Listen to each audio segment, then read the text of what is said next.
Hey everyone, happy Sunday. How's it going today? Woo, it's another toasty one. Everything was going nice for about a week and now it's toasty. Anyway, I want to welcome everybody tonight for our Sunday evening reading of the Legend of Lizzie Borden. Legend and Haunting of Lizzie Borden. Make some adjustments here with my stuff. Air conditioning on in the background. And give everybody a few minutes to get into the chat room or get into listening. Try and get some good volume going here without blowing out my poor eardrums. And talk about tomorrow. Tomorrow we're going to have a great show. My computer's just powering up too, so we're just waiting. Tomorrow we're going to have a great show. Cynthia Larson's going to be with us, and we're going to learn about making life better for ourselves, which is kind of cool, And can't wait for that show. Okay, all right. But anyway, went to see Elvis yesterday. Yes, I finally got. I'm not going to say who took me, but I was able to go see Elvis finally. And being a huge Elvis fan, I've seen every movie about Elvis's life, read all the books, right? And this was a great movie. Austin Butler did a great job. I was very, very impressed with it. And, he may not look all that much like Elvis, but he was able to make you think he was Elvis. I mean, that's the important thing. Now, there was a couple things in there that I caught that Mr. Lerman had told the stretcher on, where he had stretched the truth. But other than that, it was a really good movie. And if Austin Butler doesn't get nominated, it's a shame, because that movie should be nominated for something. And it was great. I would love to see it when it goes like to Paramount TV or whoever did it. I would love to see the movie again because it was really, really a good movie. Really good. But that was my yesterday. And today, of course, I did yard work. I got up at 7, which is very rare for me. Did a bunch of yard work outside, and came in around 2 o'clock because it got too blinking hot outside. You know it's hot when you're working under a gazebo, and you come in and your face is beet red, so you know it's hot outside. So that was the sign. Came in, had some leftover Chinese, and here we are. Get ready to do our read for today. And the story's interesting. Lizzie has, to update everybody, because we're in part 9, Lizzie has done the deed. The police are now, I think they're pretty much done investigating. The majority of the police have left the house. And Lizzie's just trying to figure out, what she's going to do with, this is assuming she did it, okay? We're not saying she did it. I don't think the book kind of leans towards saying that she did it, that she did the deed. But, Lizzie's trying to figure out what to do with the dress, how she's going to handle that, okay? Because she's trying to, she thought she was outsmarting the police, but now she's starting to question that. She thought that she had it all figured out as far as there's no water in here. As far as the police were concerned, she thought she pretty much had that beat, and had them outsmarted but found. And they've been asking her these questions that make her nervous as far as all that goes. Where she wasn't as smart as she thought she was, where the police are concerned. So that's where we're at in this book, and they're gonna, at some point they're gonna charge her, and maybe it'll be today. Who knows? I read today. Who knows? But at some point she's gonna get charged with the crimes, and I think her sister's gonna be coming back too. Emma, let me move this a little bit this way. There we go. Make an adjustment. When I work on here and type and stuff, it tends to shift over because I have it at an angle anyway. Because I'm kind of at a weird angle in here because I have a big light like back up there. There's a real bright light, ceiling light, and if I don't have this angle just right, you get the light from the ceiling light. So I have to keep it angled a certain way. But anyway, I'm glad to be here. It feels good to start another week. We've got a great guest coming on. Everybody's confirmed for the week, so I'm going to start getting those out to announce so everybody knows who's going to be on this coming week. And rolling right along. And we're up to, 500 downloads for the month, I think. More than 500 downloads. So we're going to hit close to 1,000 downloads as far as the podcast goes this month. I'm hoping to hit more. The idea with this is to see an increase in the number of downloads, to see an increase in the number of views, and to see an increase, all the way across in the number of of subscribers and all that stuff, to see that increase, even if it's one, to me, even if it's a number of 10 extra downloads, that's still an increase. The word's still getting out about the show. So, if I see an increase every month, it's cool. It's been doing that. And since, I think it was June, no, not June, May, yes, I'm going backwards counting my months. Since May, I've seen a huge jump. April, May. April is really when we saw a really, really big jump, and then it settled back down, and then it leveled off, and now we're seeing another jump come in now. So I'm really excited about it. Really stoked. What have we got here?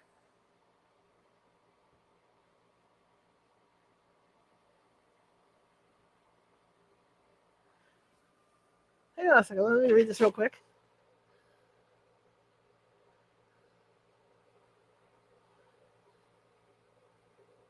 Gotcha. I got your message. It's cool.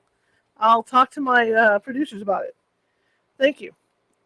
Anyway, so yeah, so we saw a nice jump, and hopefully that keeps happening. So if you guys can hear me okay, that's great. And let's see, we got one more minute, and we'll get rolling here with Lizzie Borden, and get our read in for the weekend. On my antiquated tablet. See, I got an old tablet, 8-inch Samsung Note 8-inch here, so I can read. Hopefully my eyes are doing well enough to read today. But my name, oh, by the way, I never said who I was, did I? I'm such a bad person. Bad host. Bad slap. Bad host. My name is Charlotte. I'm going to be your host for the next hour reading this book. I also own the California Haunts Paranormal Investigation Team based out of Sacramento. We're 45 strong up and down the state of California, which means if you think you have a paranormal problem, you can get a hold of me, and we can reach you in almost every county. And if we can't, we will find a way to get to you, because we have someone in almost every county, so we can come out and help you. That's our job. We also are not going to tell you have a ghost right away. We are going to go through everything meticulously, step by step, to make sure we're providing a service to you. All right? It's not just about the ghosties. Okay? All right. So let me get this geared up here so we can get going here. And like I said, that's kind of where we left off with Lizzie. And she's done the deed, and the police are finishing up their investigation of the house. And she just loved that little droppy sound. Where are we? Put me in. Put me in. Maybe I didn't do that. Hang on. Maybe I pushed too many buttons. Let's see. Too many buttons. I love the push buttons, so you guys gotta bear with me. Ah, there we are. There you are. I have these like super big so I can read the dang book. Because I'm a blind bat. Okay, that wasn't cool. Come on. Really? You're going to do that today? Give me a minute. Yeah, sometimes it does this. I have an old tablet. That's why I keep asking somebody if they want to give me a new tablet. I'm game, right? Okay. All right, so I forget what chapter we're in. I just know that the overall topic of this, in the middle of this particular chapter, is looking for a murderer. And it just went small on me, so I need to increase. There we go. Lizzie Borden remained on her red lounge in her bedroom as the afternoon sun made its way slowly towards the Taunton River. Her friends had come and gone throughout the day, always making sure someone sat with her. She asked each time they entered her room what was happening outside her door. No one had been in to question her for some time, and she hoped it meant the police were now out looking for the murderer. Tactfully, they answered her questions as best they could. They could tell by the questions put to them downstairs that the police found Lizzie's statements and demeanor disturbing.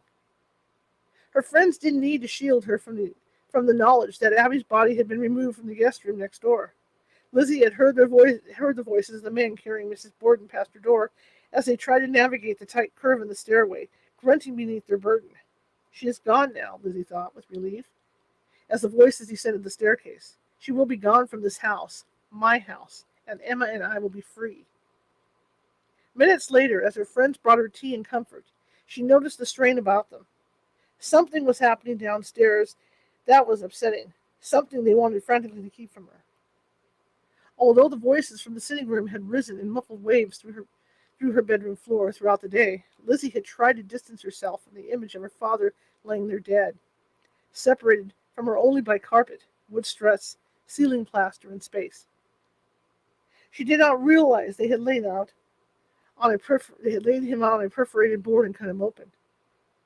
As Lizzie had hoped, however, a massive search had been ongoing throughout the day for the perpetrator of the Borden murders, spreading from her yard to the surrounding areas like a stain. Officer Frank Wixon began the search earlier that day, leading out of the Borden yard. Soon after, the city hall bell struck 12. He was in the backyard searching through the tall grass. The movement of a man's hat on the other side of the fence to the southeast captured his attention. He climbed onto the pile of lumber at the Borden's backyard and stepped along the fence. He jumped down into Crow's yard, where a masonry business was run.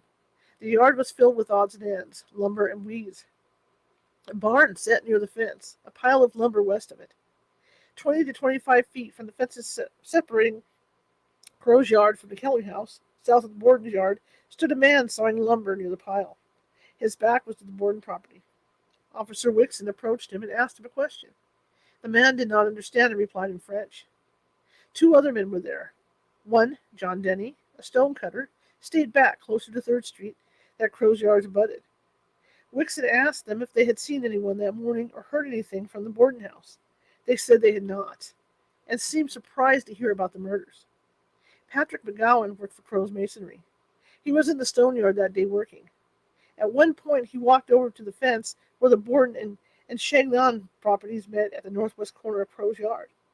He stood on at the pile of lumber on Crow's side and reached up to a branch of pears hanging over from Chagnon's orchard on the other side of the fence. The Frenchman sawing wood, Joseph de Rosier, told him in broken English that the pears were not ripe yet, but the ones hanging over the fence to the west were. Those were the Borden's pears. Patrick got up on the fence where he could reach them better and plucked off 3 pears. Mrs. Mary A. Chase, who resided over Wade's store next to the Kelly house, saw McGowan up on the fence at 10:45, the morning of the murders, filling his pockets with pears. He saw her and jumped down near the barn on Crow's side. She reported it when the police questioned the inhabitants of the neighboring houses.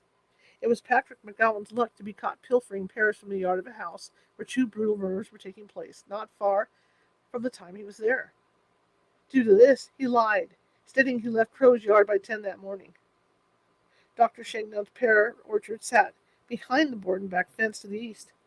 To the north of the orchard were the doctor's home and residence. On the morning of the murders, he and his wife were going to the Rocky Point Clam Bake amusement park.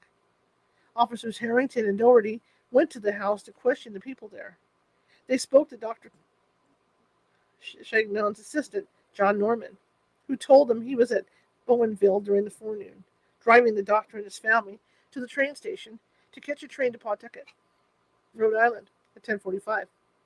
The assistant had called Dr. Colette's and asked the doctor's son to go and care for Dr. Chagnon's house until he returned home that day. Someone needed to be there to answer the phone in case patients called or in the event they dropped by. The son was busy at the drugstore and could not go, so Dr. Colette's daughter, Lucy, was sent to Chagnon's to await callers. The 18-year-old girl found herself locked out at Dr. Chagnon's, so she sat down on the piazza in the yard from 10:50 a.m. to 11:45 when Mr. Norman returned. She could see the Borden's back fence and swore she saw and heard no one during that time. She later testified she did talk to 2 patients who dropped by, which would have taken her focus away for a few minutes. One gentleman came at 11 and waited for 10 minutes until finally giving her a pill bottle to be filled and left. The other man did not stay after hearing the doctor was out. Officers Harrington and Doherty went to the south of Crow's yard to Mrs. Crapos. She and her servant girl were home all day and heard no unusual noise, nor did they see anyone go through their yard. The Fall River Ice Company was south of Mrs. Crapo. In the yard were several men constantly employed there. They reported to the officers that no one came their way. Mrs. Kelly's girl, Mary Doolan, who had been talking to Bridget that morning before the two set about washing the exterior windows, was interviewed. She stated she and Bridget saw no one in and around the yard. Dr. Bowen's wife, Phoebe, told the officer she had been sitting at her front window, which is directly opposite the Borden yard, and yet in full view of the front and side doors, waiting and watching for the coming of her daughter Florence. She was at the window until 10:55 a.m. The daughter was away and was expected on the forenoon train. At this point, Mrs. Bowen arose and said, "Well, she will not come now." Mrs. Bowen did not mention seeing Andrew Borden come home to the front door at 10:40 to 10:45 that morning. The officers knocked on every door and questioned each person loitering along 2nd Street. The stories repeated. Saw no one suspicious and heard no noise out of the ordinary. Men were sent to check depots and roadways. They rounded up a few suspicious characters, one of which was a poor Portuguese who made the mistake of emptying his savings account that day of a measly $60 in change. He was brought to the jail for questioning and let go. The police interviewing potential witnesses was focused on a particular time, after 10:30, when Andrew was headed home. At 10:30, Joseph Chatterton was just giving up on waiting for Abby to come out the front door and was heading back to Emery's on Weybosset Street.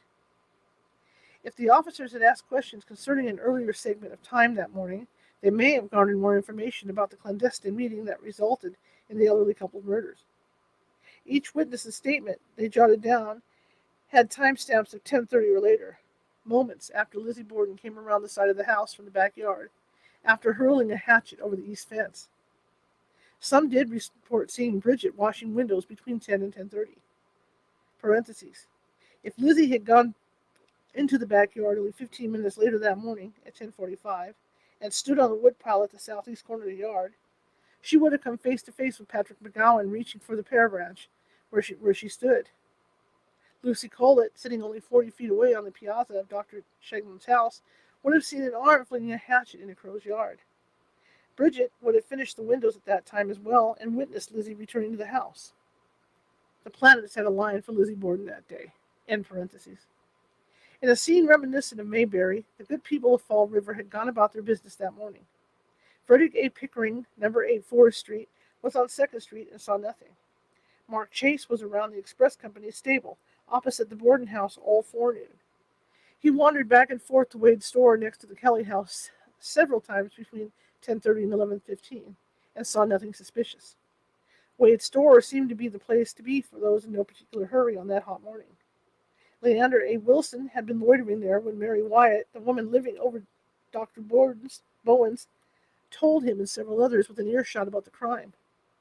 Macy C. McCumber was standing in front of Wade's before walking down to Lewis L. Hall's stable when Mrs. Churchill ran down. Sarah Gray was in the store at 103 2nd Street. Not busy, saw nothing. Harry Pierce of number 25 3rd Street was standing around Hall's stable for some time before Mrs. Churchill hurried over. Not one person noticed anything out of character, with the exception of Dr. Handy and Mrs. Manley, who reported a strange pale man standing near the Borden house between 9:45 and 10:30 that morning. The neighboring homes and businesses were not the only places receiving the officer's full attention. The Borden yard, privy, grape arbor, barn, and lumber yard had been gone over several times. The well had been covered over years before and was filled with debris. The vault beneath the privy was, admittedly, not probed to its dregs, but a cursory view of it seemed to satisfy the officials nothing had been dropped into the goop. The lumber pile had been investigated at least half a dozen times that day by various officers. At one point, the boards were removed, a foot down from the top of the squared-off planks. Nothing. Alfred Johnson, the farmhand from Swansea, had meticulously stacked the wood planks against the east fence in the Borden's yard into a square formation, placing the boards atop each other, leaving a well of space in the center. Other piles lined the fence as well. At the top and bottom of the east fence, flanking Sheglin's pear orchard, was barbed wire. Interestingly, no other neighbor in the area was reported to have gone to such lengths to fortify their property. Was it the barn break-ins that caused Andrew to add an additional obstacle to entry to his yard? Was it the nearness of the mill tenements only a few streets over, or the rash of fires in the area set by an arson hand? Perhaps it was to keep people from pilfering his pears. His paranoia is obvious in his house of locks and the rules given to the latching of the 3 doors that provided entry from the outside. There was also that barbed wire fence.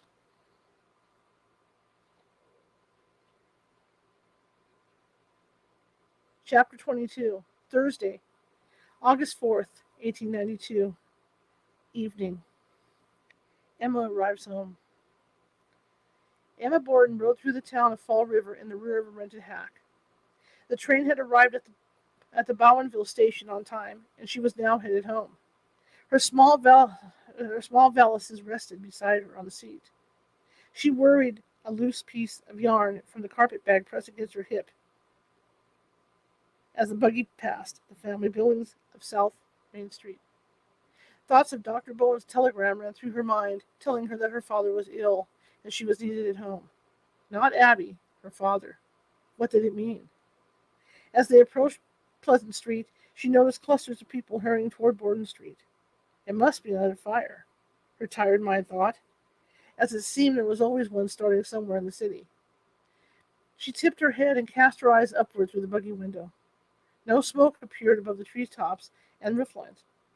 The driver of the hack hesitated at Borden Street. He had intended to turn left onto the road and then right onto 2nd Street. But the street was completely choked off by people who were standing like a human wall, refusing to budge. They poured out of shops and seemed to seep up from the pavement, making travel along South Main Street almost impossible. He snapped the reins, and the horse pressed forward up Main Street, foregoing a turn onto Borden, as people reluctantly gave way to the traffic.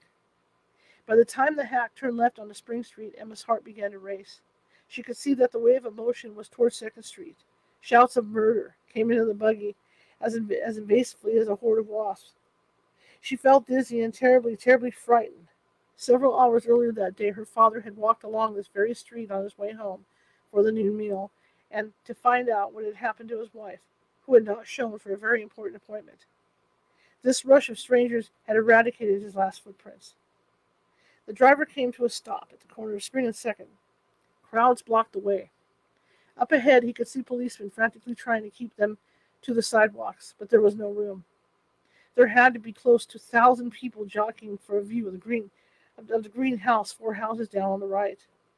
Emma leaned from the buggy and stared aghast. This could be her street. Nothing looked familiar. It looked distorted and foreign. These bodies of strangers that blocked her normal view of the neighborhood had turned it into something else. It would never appear the same. She shrunk into the carriage and pulled her bag onto her lap, her fingers gripping its handle until the flesh shone white. A sudden surge of movement, the creaking of wheels, and the buggy pulled forward. She saw a sea of faces peering into the carriage at her as the hack slowly progressed towards the house. "It's Miss Emma," she heard someone shout. It sounded ugly and invasive to her ears. It was to be only the beginning of the peeling back of her coveted privacy. The crowd moved aside and allowed the buggy to pull up before the front gate of 92 2nd Street. Climbing down from his seat, the driver opened Emma's door and took her 2 carpetbags. She clutched the smaller valise in her left hand while accepting his with her right. A strange hush had settled over the people immediately around the house, while the steady thrum of voices could still be heard outside the sudden bubble of stillness. She looked up to see a policeman standing at her front door. His face looked both stoic and sad at the instant their eyes met. As she moved toward the gate the hack driver was holding wide for her, she felt gentle pressures upon her back and sleeves. People were touching her as she passed. This was the only member of the family to which they had been given access. In some morbid fascination, they reached out to feel her, a souvenir of the morbidity going on inside those protected walls. The hack driver delivered her bags to the front doorstep and, doffing his cap, turned back to the buggy. People were leaning into the window of the back seat where Miss Emma had sat, perhaps hoping for something she had left behind. The driver climbed up onto a seat and flicked the reins.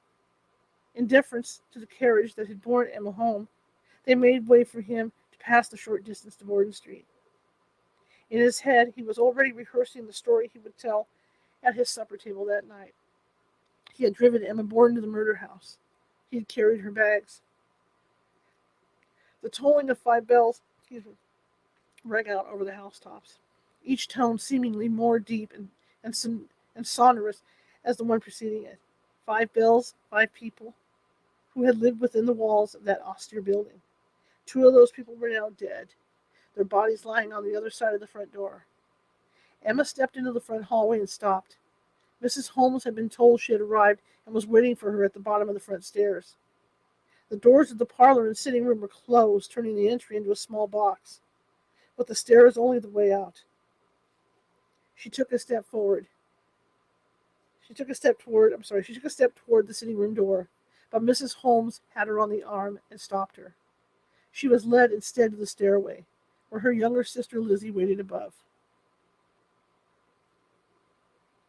James Winwood stood inside the sitting room and watched as Dr. Dolan and his team of associates finished with the partial autopsy of Andrew Borden. Abby Borden's body lay in the dining room atop a coroner's board, where several other doctors were finishing their examination of her and stitching up the Y incision that had been made from her collarbone to her pubis. Both hers and Andrew's stomachs were in sealed jars, sitting on the kitchen table. Melted wax had been used to form the protective seal on each jar, and each jar had been labeled. Whether Bridget had melted the wax for those seals or stood by to see her employer's stomach sitting in jars, like macabre preserves, is unknown. Attorney Knowlton questioned Undertaker Winwood during the preliminary hearing as to his duties concerning the bodies of the two deceased Bordens. Knowlton: Did you have something to do with the bodies of Andrew J. Borden and Mrs. Borden? Winwood: I had charge of them, yes. Knowlton: Were you the one who removed the effects from the body? Winwood: I took the things from Andrew J. Borden's clothes. For the parentheses, as it was already noted earlier, several people had taken Mr. Borden's effects from his clothes and looked at them, including Assistant Sheriff Wixon, Dr. Bowen, Dr. Dolan. Evidently, they were returned to their original place before the autopsy began. End of parentheses. Knowlton: Did you give whatever you took to Dr. Dolan? Winwood: I did. There was $78 in bills in the pocketbook. Knowlton: What was the pocketbook in? Winwood: In the inside pocket, inside the coat. Nolan: Not inside the vest? What else in the shape of valuables? Winwood: In that pocket there was some minor papers, which we did not examine into. Just opened them and saw there was no money in there, or notes. That is all we examined for. Knowlton: There was a watch and chain? Winwood: Yes, sir, in his vest. Knowlton: Anything else? Winwood: In his pants pocket some loose change, $2 or $3 in silver. Knowlton: What size bills were these? Winwood: I think about $5, all in bills. Knowlton: Whatever you took, you turned it over to Dr. Doolin, the medical examiner? Winwood: Yes, sir. Knowlton: Did you find anything valuable in her pockets? Winwood: I did not have anything to do with her pockets at all. Parentheses. Some things are brought in wrapped in a handkerchief. In parentheses. Mr. Jennings, during the cross-examination for the defense. Jennings: Were these keys all upon the ring? Parentheses. Referring to 2 loose keys in the handkerchief. Winwood: I do not remember. I should think they were, but I would not be positive about it. Jennings: Did you find either of the keys loose in his pocket? Winwood: I could not say. I did not put any of them on the ring. Jennings: So all the keys are on the ring now, so far as you know. Were there when you took them from his pocket? Winwood: They were. Jennings: Do you recall if you found any of these keys in his vest pocket? Winwood: I should think not. Jennings: You think they were in his pants pocket? Winwood: Yes. Jennings: Do you personally attend to preparing the bodies for burial? Winwood: I did. Undertaker James E. Winwood was called during the Superior Court trial almost a year later, in June of 1893, and asked about only one topic: Andrew J. Borden's small gold ring Lizzie had given him. Mr. Jennings, for the defense: Did you have charge of the funeral of Andrew J. Borden and his wife? Winwood: I did. Jennings: While you were preparing Mr. Borden's body for the grave, did you observe whether or not he had any ring upon his finger? Winwood: I cannot remember positively now. Jennings: Did you see him have any ring upon his finger while you were having anything to do with him? Winwood: I cannot remember, so long ago. Jennings: That is all, sir. Attorney Knowlton for the prosecution: Nothing. No cross-examination of the witness. This was the totality of Winwood's testimony during the Superior Court trial, other than to state his name and occupation. Why call him about the ring? Jennings is Lizzie's attorney. Was it to bolster Emma's testimony that the ring was the only article of jewelry Andrew ever wore? Parentheses, underscoring he and Lizzie's closeness, and that he was buried with it? Or was there another reason to ask if it went with him to his grave? Emma Borden's testimony concerning the ring during the Superior Court trial. Mr. Jennings, for the defense. Did your father wear a ring, Miss Emma, upon his finger? Emma. Yes, sir. Jennings. Was or was that not the only article of jewelry which he wore? Emma. The only article. Jennings. Do you know from whom he received it? Emma. My sister Lizzie. Jennings. How long before his death? Emma. I can't tell accurately. I should think 10 or 15 years. Jennings. Do you know whether previously to his wearing it she had worn it? Emma. Yes, sir. Jennings. Did he constantly wear it after it was given to him? Emma. Always. Jennings. Do you know whether or not it was upon his finger at the time he was buried? Emma. It was. Parentheses. Was the ring on Andrew's finger when he was finally buried at Oak Grove Cemetery a week after his murder? Did perhaps Alice Russell know something about it? And look at her testimony concerning what happened that night of the murders when she accompanied Lizzie to the cellar may provide a clue. We will look at this shortly. End of parentheses. James Winwood took charge of Andrew and Abby Borden's bodies at 5:30 in the afternoon, the day of the murders. Emma was probably upstairs with Lizzie, along with Mrs. Holmes and Alice Russell. Alice said she finally left the house at 6 to return home for supper and to pack a few things, as she would stay the next 4 days with the sisters. The bodies were laid out on the dining room table and washed, as they were not embalmed. It is possible that Winwood wrapped the bodies with herbs such as myrrh and sandalwood to offset the odor that would have been inevitable in the August heat. This was often done in that era, as bodies sometimes awaited burial for days, as relatives traveled great distances to attend services.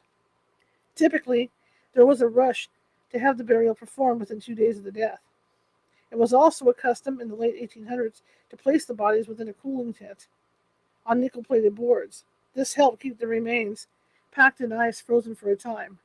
With the legs folded, these tents would have enveloped most of the dining room table. As the family was known to have breakfast in the kitchen the following morning, it can be assumed the odor was kept to a minimum, which would imply some kind of freezing. The shutters in the Borden's dining room were now closed to curious onlookers outside. The bloody clothes had been removed and were eventually taken to the cellar washroom along with Abby's hair switch, and shards of her bone. The section of carpet where she lay had also been cut up and placed along with the clothes on the brick floor of the room. They were later lowered into a wash tub and left in the southwest corner. Winwood's final administration was to have had the sofa where Andrew died removed from the house and stored in a room in his office. Though covered with blankets, as it was carried out the front door of the Borden home, the crowd was a twitter as the large bundle was loaded onto a cart and hauled away. The news was spreading rapidly throughout Fall River about the double murder at the Borden house. Inside Dr. R. Smith's drugstore, Dr. Dutra was talking it over with his friend there, Eli Bentz, the 27-year-old clerk who had refused to sell prussic acid to Lizzie Borden the day before. The news was taken with surprise by those inside the store. Frederick Hart, the assistant clerk, called it a singular incident that the Borden murder should follow so closely on the heels of Miss Lily Borden's request for poison. Eli Bentz reported to Dr. Dutra Miss Borden's actions on Wednesday the day before. The doctor reported to Officer Doherty, who, within an hour, went to the drugstore that evening along with Officer Harrington. Bentz told him of Lizzie's attempt to buy prussic acid. They asked him if he was sure it was Lizzie Borden, Andrew Borden's daughter. He said he had seen her many times on the street and that he believed he sold to her 6 years earlier when he worked at Riddle's drugstore. Between 8 and 9 that evening, the two officers took Mr. Bentz to the Borden residence. They escorted him through the side screen door and asked him to wait inside the entry, not far from the doorway leading into the kitchen. Excuse me. Officer Harrington asked for Lizzie, who appeared in the kitchen wearing a loose wrapper. With Eli Bentz within earshot, Harrington asked Lizzie some innocuous questions about whether or not she had seen anyone around the house. She answered him 3 times, stating she had not seen anybody. Eli Bentz stood within her view and listened to her answers. She took no notice of him. If she recognized him from the drugstore, she didn't show it. The peculiarity was in the way she spoke it. Eli Bentz testified during the preliminary hearing. It was kind of a little tremulous. I'm sure it was the same woman I had seen down there. Parentheses, the New York Herald described Lizzie as a masculine-looking woman with a strong, resolute, unsympathetic face. She is robustly built, 33 years old, and of average height. Her voice has a peculiar guttural harshness. Emma Borden was said to have a coarseness to her voice. In parentheses, Mr. Bentz also testified that there was something about her eyes that he remembered as well. His testimony was excluded from the Superior Court trial. The findings were that the Bordens were killed by a hatchet, not poison, although Knowlton battled hard to have the testimony allowed, showing it pointed to the intent to kill. It was ruled inadmissible, and the jury never heard it. Bridget leaves. As the shadows lengthened outside the Borden house, Bridget's nerves gave way. She had seen the slain body of Mrs. Borden in the guest room, the bloody sheet covering Mr. Borden as he lay on the sofa in the sitting room, and watched as hatchets and axes were brought in from the cellar, and jars of body parts placed on the kitchen table.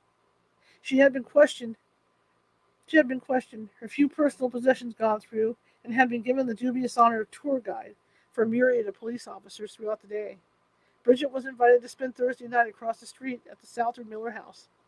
She could bunk with their maid in the attic. Although John had told her he would be spending the night in the attic next to her, or because of it, she chose to stay away from the house. There were 2 dead bodies in the dining room. She was confused about the things she had seen that day, and the murderer had not been found. Police outside the doors be hanged.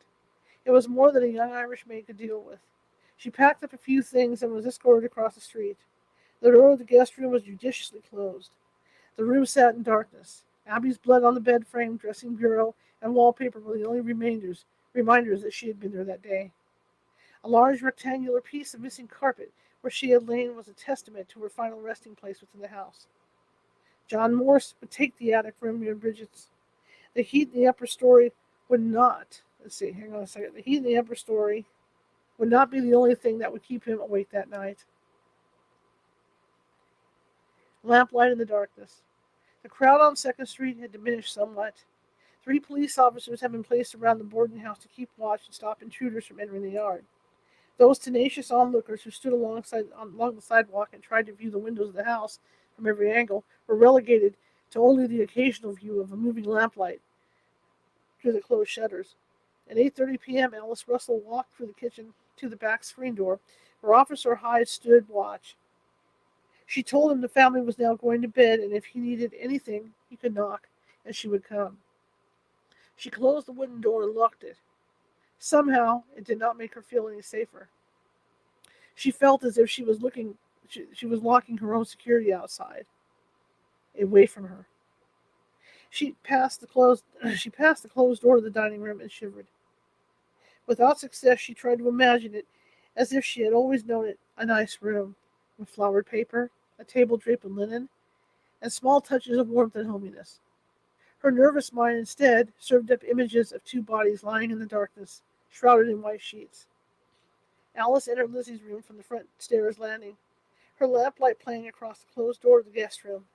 Inside, Emma was seated on Lizzie's bed, still wearing her street clothes. Their whispered conversation ceased as Alice's light preceded her into the room.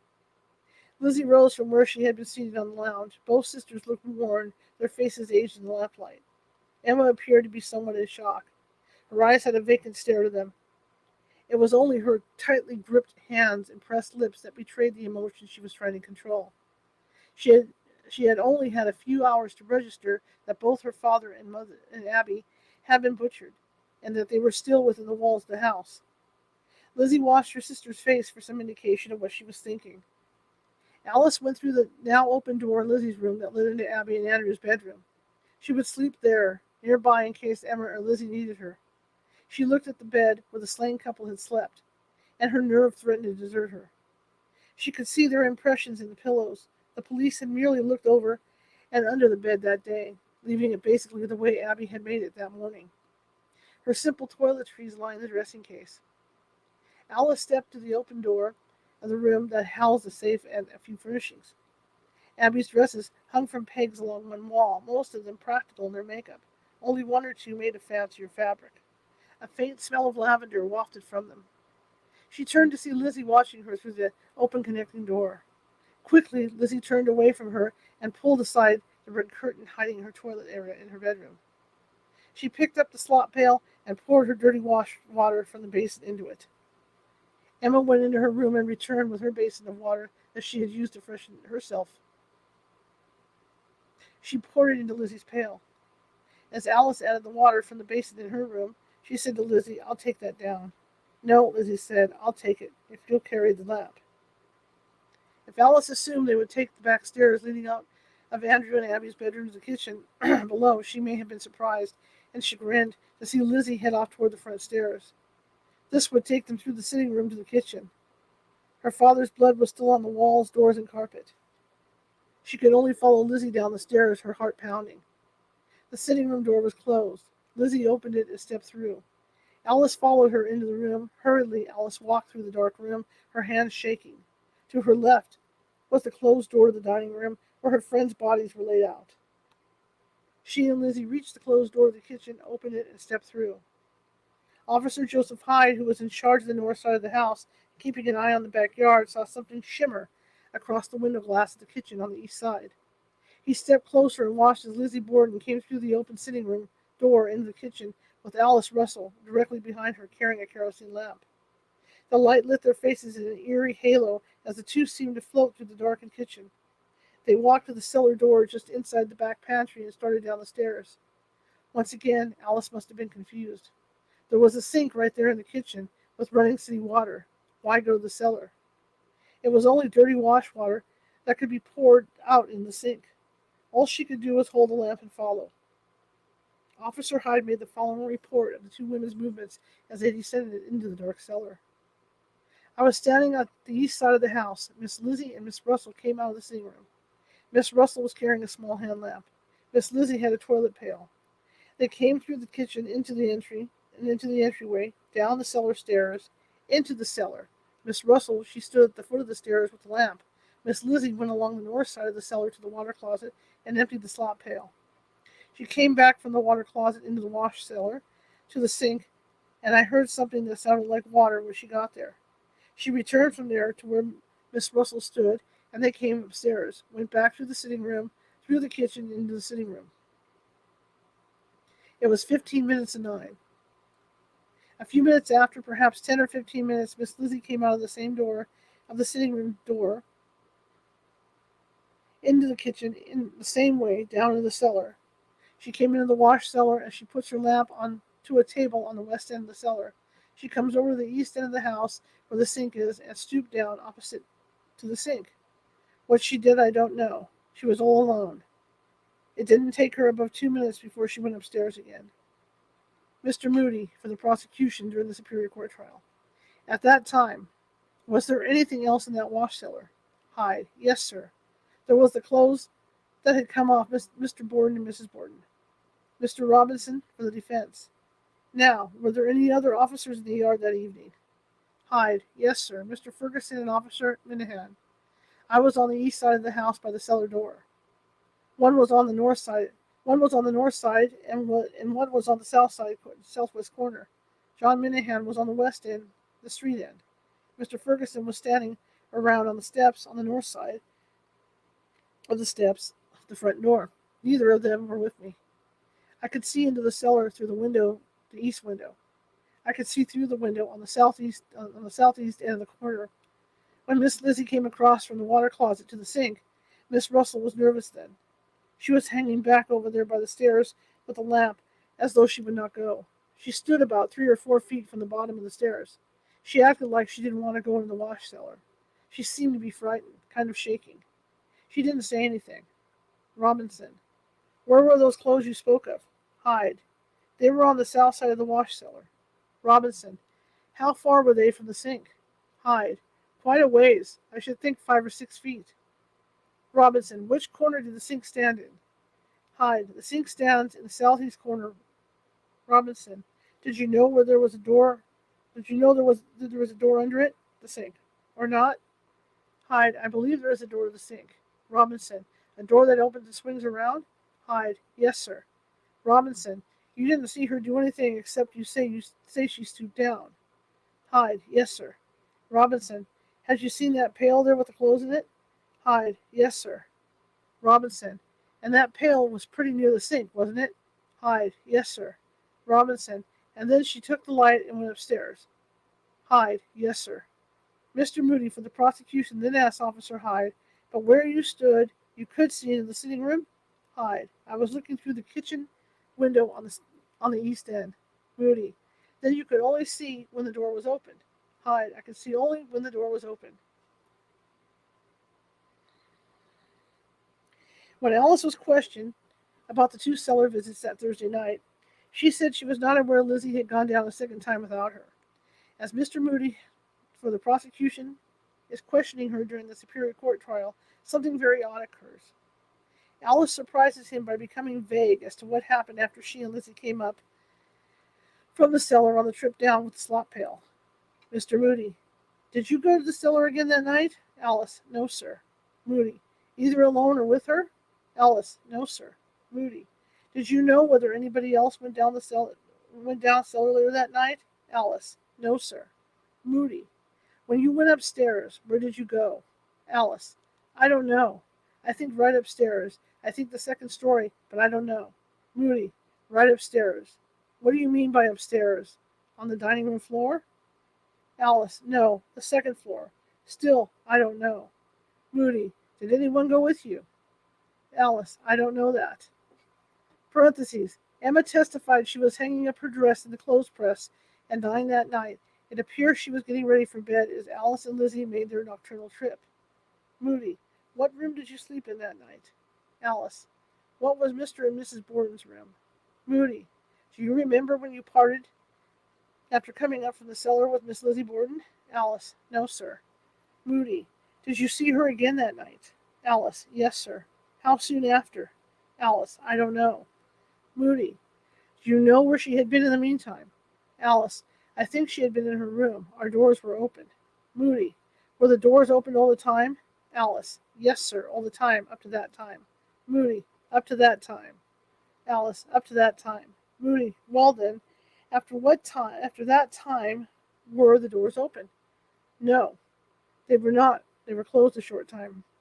Moody, after the doors were closed, did you see her again until morning? Alice, yes, sir.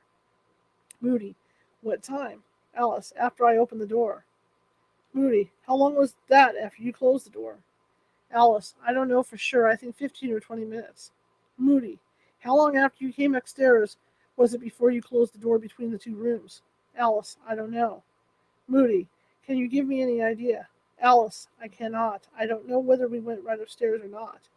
Moody, you don't remember whether you did or not? Alice, no, I did not. I cannot tell anything about it. Moody, in any event, the doors were closed at the time you say? Alice, yes, sir. I was getting ready for bed. I read an account of this affair in the news. Moody, anything else? Alice, I don't think I did anything else. Moody, any toilet operation of any sort? Alice, bathing. Moody, how long did you remain at the Borden house after the day of the murder? Homicide. Alice, I went there when I was called, and I came away the next Monday morning. I occupied what was Mr. and Mrs. Borden's room Thursday and Friday nights. Saturday and Sunday nights I occupied Miss Emma's room. Moody, Miss Emma's room? Alice, Miss Emma's room. Parentheses. It's obvious Alice is a reluctant witness. The number of I don't know answers is remarkable. End parentheses. Okay, hang on, let me get the right page. The three policemen kept watch during the night. Officers Hyde and Minahan and Mr. Ferguson. Alice Russell testified she could hear them whispering beneath her window as she lay in the darkness of Andrew and Abby's room. She did not sleep all night. Lizzie lay awake in her room as well, her windows open to the sounds of the night. The din of people talking had finally faded as the throng of strangers headed home to their dull lives, anxious to read what the local papers had served up in the way of details. Occasionally, there came the whisperings of the policemen beneath her window as they discussed the case and compared notes. She could not make out their words, only a buzzing like flies. Her mind kept going down the stairs and into the dining room where the two shrouded bodies lay. She was told the funeral would be Saturday. Her father would be with her only one more day. She heard Emma move on her bed in the room next to hers. Emma was here. Emma would fix everything. Emma Borden, alone in the darkness of her small room, turned her back to the bedroom door and sobbed quietly. It had all happened so quickly. Her prayers that it was a bad dream had gone unanswered, and she saw the blood sprayed across the sitting room wall. That room seemed so hollow and changed. It wasn't just the blood on the doors, but the sofa was gone. A section of carpet near the wall where the sofa had been was cut away. Up in the sweltering attic, John Morse lay with his arm flung across his forehead. The sound of cicadas thrummed the night sky. His mind would not settle. All the planning gone. All the lives the ruined Swansea deal would impact. The money he would lose on the house and cattle deals that had been put in place. But worse, so much worse. Andrew and Abby were dead, murdered, and the newspapers were suspecting him. His heart raced as he watched the shadows from the pear trees play across the ceiling in the moonlight. Across the street, Bridget lay in a fetal position, her back to Minnie Green, the maid with whom she was sharing a small bed. She couldn't sleep. So much had happened that day. Only now, in the silence of a strange room, with moonlight filtering in through the unfamiliar designs of the lace curtain across from her, did she begin to have nigglings of fear. Something was wrong with Lizzie's story. The things she told people, they just weren't true. Chapter 23, Friday, August 5th, 1892. The morning sunlight filtering through the factory smoke of Fall River, Massachusetts, that Friday morning, shone down on the city that would forever be changed. Its name inextricably linked to the Borden murders. As storm clouds moved in, so did the crowds arriving early at 92 Second Street to secure prime viewing of the day's events. Many clutched the morning papers in their hands, feverishly reading over the latest developments, glancing up only if someone entered or left the Borden home. From the Boston Daily Globe, Fall River, Massachusetts, August 5th.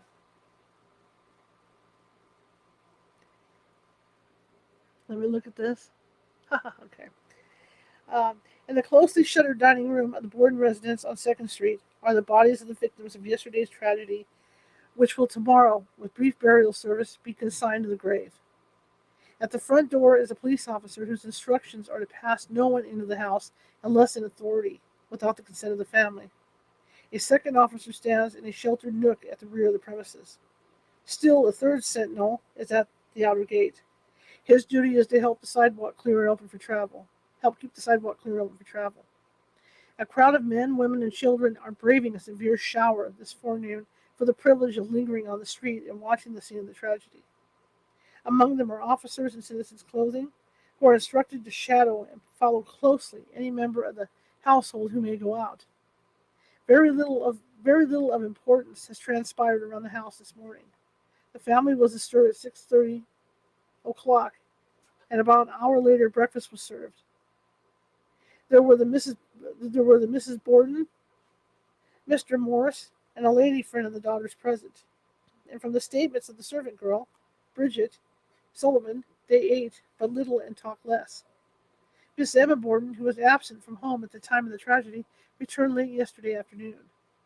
She appears very calm and self-possessed, and was seen this morning and interviewed by officers in the case. Miss Lizzie has not yet decided to speak for publication, and has denied all press visitors an interview. The city marshal will call on her today and take her statement, together with that of the servant.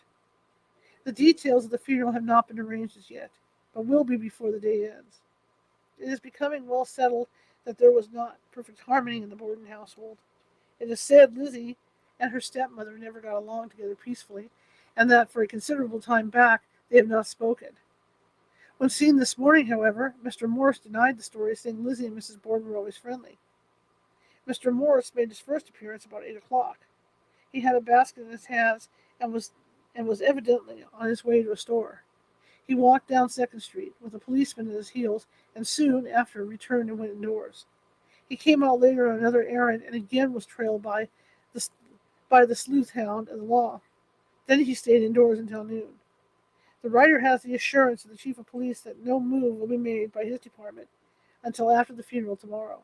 Then the procedure will depend upon a combination of circumstances that are now being investigated. F. L. Edson, with the Fall River Police, left the station house on Friday morning, August 5th at 5:55 a.m., arriving at the Borden residence at 6 a.m. According to Mr. Edson's police report, he did the following. I entered the house by the side door on the north side of the house. Officer Harrington was on duty at the door. The door from the entry to the kitchen was open. J.V. Morris was in front of the stove, and we did not speak. I went down cellar from the entry, went into the washroom and the southmost corner of the cellar. On the floor were 2 axes and a single hatchet. On a bench or table were a number of wet towels. There was blood on the towels. I went upstairs with the axes and hatchet, met Harrington at the door. Harrington said there was one more hatchet in the cellar. I went down cellar again, Harrington with me. In the vegetable cellar off the washroom, Harrington handed me a hatchet from a shelf or scaffold. We then went upstairs and out of the house. On the steps, I saw John V. Morris coming from the backyard. I said good morning. He answered. I went from there directly to the police station, arriving there about 6:23 a.m. At the police station, I examined the axes. They were common ones, had been used rough, the single hatchet the same. The large hatchet was in good condition and very sharp. On the back of the blade near the handle was a spot of rust or blood. From this spot to the handle was a light-colored hair. There were dark spots on the handle. Do not know whether they were dirt or blood. The blade appeared to have been in water. The extreme length of this hatchet was about 17 inches. The blade about 5 inches broad. The head and claw on the end about 1 inch wide, and about 2.5 inches long. Officers Harrington, Dougherty, Minahan, Reagan, and McCarty saw me when I left the premises, and Officer Mahoney and Stuart Cummings when I arrived at the police station. I carried the axes and hatchet openly in my hand.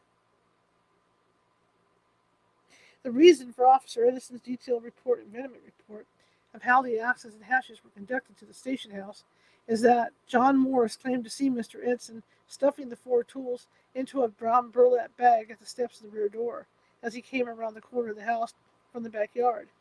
Edson denies he did anything but carrying them open-handed to the station, a sight that must have given the rain-drenched crowd their money's worth. John Morris's insistence that he saw Edson placing them in a bag may have been to insinuate that any hairs or spots found on the tightly packed weapons could have been caused by transference of hairs already in the bag. Spots of rust could have rubbed off onto each, as they were herded in a sack down the street. The argument was never rectified. It was hard to believe that John would need to lie about something as innocuous as a bag, especially since the hair was proven to be bovine, not human at all. It is more likely the police were covering their hides in a case already riddled with mishandling of evidence. At 7:15 that morning, Officer Edson was back. I went into the house with Officer Dougherty, Bridget Sullivan, and John Morris were in the kitchen. I also inquired of Morris about his relatives in New Bedford and vicinity. I also inquired about Mrs. Borden's relatives. Morris called Miss Emma, and she answered the questions. While I was talking to Miss Emma, Miss Lizzie came in. She said, Bridget, are you sure the back cellar door was fastened? Bridget said, yes, ma'am. It is apparent from the testimonies that Bridget had returned to the Borden house that morning between 6:30 and 7:15. As no one had gone to get her, it was probably arranged the night before that she would come back to the house in the morning and prepare breakfast for the family. She is spotted in the kitchen with John Morris at 7:15, and Lizzie and Emma arrived in the kitchen about the same time. The newspaper reported the small group sat down to eat around 7:30 that morning. The atmosphere in the kitchen on that Friday morning must have been thick. Outside stands a bevy of policemen. Rain is pouring down, perhaps dampening the excitement of the crowd and bringing some semblance of peace. Plans may have been discussed for the funeral the next day, as flowers and caskets would have to be ordered. Undertaker Winward would handle the funeral procession in buggies, along with preparation of the bodies and graves. It would be a small service, with only a few close family members and friends. If Lizzie hoped the removal of the hatchets would be the last of the police presence in their home, she was to have had a rude awakening. As the subdued foursome ate their breakfast, Marshal Hilliard and Detective Seaver of Taunton were already in a closed room discussing their next move. Sometime that morning, perhaps during breakfast, a plan was hatched between Emma, Lizzie, and possibly John Morris to place an ad for a $5,000 reward to run in the Friday evening papers. $5,000 reward. The above reward will be paid to anyone who may secure the arrest and conviction of the person or persons who occasioned the death of Andrew J. Borden and his wife, Emma L. Borden, of his wife. Sign it with a signature of Emma L. Borden and Lizzie A. Borden. This reward may have been at the encouragement of Andrew Jennings, the family attorney who Emma admitted she contacted in the early days of the murder investigation. Mr. Jennings had handled all of Andrew Borden's affairs and was a trusted friend of the family's. It was a shrewd move. It showed the public a unified front by the family to find the murderer and offer what was, in that day, a huge amount of money. If a member of the family was the guilty party, then they were out nothing, as no information would be forthcoming. As the papers were already pointing to the finger at John and Lizzie, Morse may have been all in with his decision to divert attention away from the family. The reward was never claimed. John Morse does damage control. At 8:30 that morning, Officer Harrington stated that John Morse left the house and pushed his way through the throng of people as he crossed 2nd Street to rap on the door of Southern Millard's house. He called Bridget, who stayed there that night. Since Bridget was already at the Bordens during the breakfast hour, it was assumed she went back across to the Millers afterward. Bridget did spend Friday night back at the Borden house. Had John convinced her to come back, telling her he would be right there in the attic to protect her? It appears he and Bridget were seen together on several occasions. Was he recruiting her as an ally, or simply finding out all she knew about the movements and motives of the day? After leaving the Miller house, John made his way down to the post office. An officer hot on his heels. He entered the post office, stayed a moment, then came out and walked across the street to Georgie Howe's, where he purchased a 2-cent stamp. John then returned to the post office at 8:32 a.m., dropped a letter addressed to W.M.A. Davis of South Dartmouth. It bore the words, "In haste." On his way home, he tried the Daily News door, but it was not opened. Meanwhile, Detective George F. Seaver of the Massachusetts District Police had arrived at the Borden's house between 8 and 9 a.m., and in searching the barn and down cellar, according to Mr. Seaver and Marshal Hilliard, that was the only search of the Borden home or premises made that day. Marshal Hilliard and Detective Seaver arrived that afternoon and questioned Lizzie and Bridget.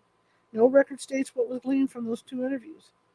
As a result of the conversation with Lizzie, however, Officer Medley was dispatched to New Bedford to follow up on Lizzie's purported visit there. Lizzie's visit to New Bedford. This is Mr. Medley's report. In accordance with the instructions, I visited New Bedford. I find that Miss Lizzie Borden arrived in that city on Thursday, July 21st, and went to Mrs. Poole's, the mother of a friend, a former schoolmate, living near South Water Street. While there, she never went out alone, always going in the company of the family, with one exception, that being Saturday morning, July 23rd, when she went on the street to buy a piece of dress goods of some cheap material, being gone about 1 hour and 30 minutes. She went alone and returned alone. No one called to see her while she was there. She never made a mention of her family affairs. On Tuesday, Mrs. Poole, and Mrs. Poole's daughter went to ride to Westport to see Mrs. Poole's daughter, who was a schoolmate of Lizzie's and is now married to Cyrus W. Tripp. They spent the day there, leaving time enough for Lizzie to connect with the train at New Bedford for Fall River. That was the last time the Pooles saw her. While at Westport, Lizzie saw no one outside the family, burying the bloody clothes. Sometime during Marshal Hilliard's interviews with Bridget and Lizzie, John Moore stepped forward to complain about the bloody clothing and artifacts of the murder lying in the cellar. He asked them to be removed out of decency for the family. Subsequently, Officer Albert E. Chase was sent in the afternoon to the house. Mr. Chase made the following report. The following articles and wearing apparel were this afternoon taken from a wash tub in the cellar, washroom of the Borden house by orders of the city marshal and medical examiner, and were buried under my direction in the yard back of the barn. 1 soft pillow and tidy, 1 large piece of Brussels carpet, 1 roll of cotton batting, 1 sheet and several pieces of cotton cloth, 3 towels, 1 napkin, 1 chemise, 1 dress, 1 pair of drawers, 1 skirt, 2 aprons, 1 hair braid, and several pieces of hair from Mrs. Borden's head, from 5 to 8 inches long, 1 necktie, 1 truss, 1 piece of black silk braid, or watchguard. I also found mixed in with the hair of Mrs. Borden a piece of bone, which from its nature I took to be a piece of Mrs. Borden's skull. It was cut so smooth that I thought it might be of use in determining what kind of an instrument was used, as the bone and hair both had the appearance of being cut with a very sharp instrument. I gave this piece of bone to Dr. Dolan. About the middle of the next week, during the inquest, Dr. Dolan ordered all the articles dug up. After taking out pieces of clothing and the carpet, they were ordered buried again. This time, they were put in a box. Parentheses. During the original burying of the clothes, John Morse, whose nerves had reached their breaking point, had an altercation with David P. Keefe, who hired a man to bury the clothes and artifacts for $5. John Morse pronounced the amount robbery. Keefe said he wouldn't do the job for $100, but under the circumstances, said he might be persuaded to do it for free. Morse finally paid him $3. Relatives and insights. By now, the pressure in the Borden household was at a boiling point. Lizzie spent the day sequestered in her room, leaving Emma to deal with the visitors, one of whom was reportedly Mr. George Fish, Abby Borden's brother-in-law from Hartford, Connecticut. Hiram Harrington, the husband of Andrew Borden's sister, Lorana, claimed to have had a long talk with Lizzie on Thursday, the day of the murders. His statements to officers Harrington and Doherty concerning Lizzie were less than kind. I am not at all satisfied with her statement or demeanor. She was too solicitous about discomfort and showed a side of character I never knew or suspected her to possess. She helped him off with one coat and on with another and assisted him in an easy incline on the sofa and desired to place the nightgown over him and also to adjust the shutters so the light would not disturb his slumber. This is something she could not do even if she felt, and no one knows her could be made to believe it. She is very strong-willed and will fight for what she considers her rights. She went to the barn where she stayed 20 minutes or half an hour looking for lead from which to make sinkers for fishing lines, as she was going to Marion next week. She said she was cutting the lead into sizable sinkers. He did admit that Lizzie was an enthusiastic angler. Here, for the first time, we hear the sinker's alibi, one that was never mentioned during the police interviews that day. Officer Doherty said Mr. Harrington told about the Ferry Street estate being given to the girls, and afterward being returned. Harrington also mentioned Mrs. Borden giving each girl 10 shares in the Crystal Spring Bleachery Company, which he paid. Mr. Borden giving each girl 10 shares in the Crystal Spring Bleachery Company, which he paid $100 a share for. They sold them very soon after for less than $40 a share. He also gave them bank stock at various times, allowing them, of course, the entire income from them. In addition, he gave them a weekly stipend amounting to $200 a year. In spite of all this, Mr. Harrington continued, the dispute about their not being allowed enough went on with equal bitterness. Lizzie did most of the demonstrative contention, as Emma is very quiet and unassuming, and would feel very deeply any disparaging or angry words from her father. Lizzie, on the contrary, was haughty and domineering with the stubborn will of her father, and bound to contest for her rights. There were many animated interviews between father and daughter on this point. Lizzie is of a repellent disposition, and after an unsuccessful passage with her father would become sulky and refuse to speak to him for days at a time. Lizzie moved in the best society in Fall River, was a member of the Congregational Church, and is a brilliant conversationalist. She thought she ought to enter as others did, and felt that with her father's wealth she was expected to hold her end up with the others of her set. Her father's constant refusal to allow her to entertain lavishly angered her. I have heard many bitter things she has said of her father, and know she was deeply resentful of her father's maintained stand in this matter. During Hiram Harrison's inquest testimony, he mentioned his views of Lizzie and of his severing ties with Andrew Borden. Mr. Harrington, referring to Andrew, we never had no words or anything of that kind. Some years I thought he was hard, referring to Andrew, and I cut his acquaintance. That is, he came to my house and I would leave the room, and he very soon saw I cut his acquaintance, and he did mine. Knowlton, referring to Lizzie's attitude toward Abby, did Lizzie speak to you about it more than once? The dispute over the dispute over the ferry house being put in. Abby's name. Harrington. Sometimes it has been mentioned in a joking way about the difficulties. I don't know as I could put enough together to say what really passed. Knowlton. How long ago was the last time she said anything about it? Harrington. I think last winter sometime. I have not seen her at the house for, I might say, summer, and I have inquired of my wife how it was that Lizzie had not been down. Emma has always come. And the reply I would get from her was that Lizzie was into everything that is works in the church, and her time was occupied. That is all I would get from her. Knowlton. When she spoke about it last winter, what did she say about it? Harrington. I don't know as I could tell any more than to speak kind of sneeringly of Mrs. Borden. She always called her Mrs. Borden and Mrs. B. It was unfriendly. Abby never mentioned it to my wife. Knowlton. It was understood that there was trouble in the family? Harrington. Oh, yes. There has been, I guess, for several years, I guess, of this of his early marriage with her. Everything was very, very pleasant and uncommonly so for a stepmother. Knowlton. This trouble is of recent years? Harrington. Quite. A number of years, I should think. Hiram Harrington was not the only uncle to throw disparaging remarks Lizzie's way. Uncle John Vinicum Morris told the reporter, Lizzie is a peculiar girl, given to fits of sullenness. After Marshall Hilliard's interviews, it became clear to the people residing inside 92nd Street, the police were not focusing on their attention very far from the Borden's home. The newspapers were reporting in minute detail every move being made by the police and the inmates of the house. Lizzie was coming undone. Although Alice, John, Bridget, and Emma were all keeping the papers and the news away from her, Lizzie knew things were not going as planned. Her panic grew with each passing hour. They keep coming back, questioning where I was, who I saw in the days leading up to the murders, all of my movements yesterday morning.